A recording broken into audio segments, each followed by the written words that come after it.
1. Hey guys, Jamarra and Jimmy here. Scotch Boys Year 11. And today we'll be talking about drug and alcohol use in Indigenous communities and the stereotypes behind it. Did you know that 52% of Indigenous Australians haven't used drugs, but 48% have? Age 15 plus in the last 12 months, 78% didn't and 22% used. 1.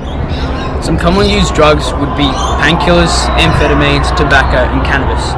With cannabis, 14% of girls use the drugs and 24% of boys use the drug also.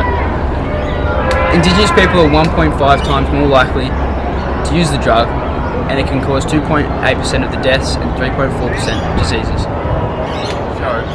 The Aboriginal and Torres Strait Islander people are less likely to drink alcohol than non-Australians, but those that do drink are more likely to drink at a dangerous level.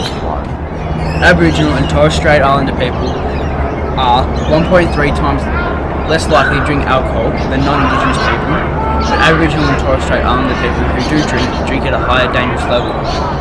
Indigenous people are at least 1.2 times more likely over a lifetime, at least 1.3 times more likely on a single occasion to drink at levels that pose a risk to their health. There are a number of social factors that contribute to the drinking at risky levels. Stress, insecure housing, barriers to employment, lack of resources, racism, intergenerational trauma, early life experiences and separation of family. Alcohol and drugs are responsible for Poisoning and mental and behavioural issues, increases hepatitis C and HIV infections, depression and anxiety and psychosis. As a Indigenous man, what stereotypes have you heard about drugs and alcohol on Aboriginals?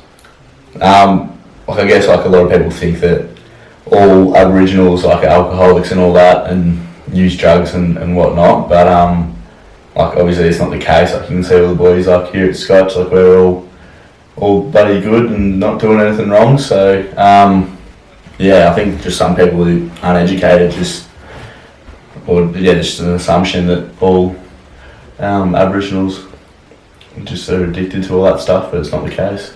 In relation to closing the gap, what issue is most important for you? For Indigenous people to learn more education and for non-Indigenous people to learn about our background. 1. Thanks for listening to our presentation on drugs and alcohol. Hopefully it's given you a better insight on Indigenous people.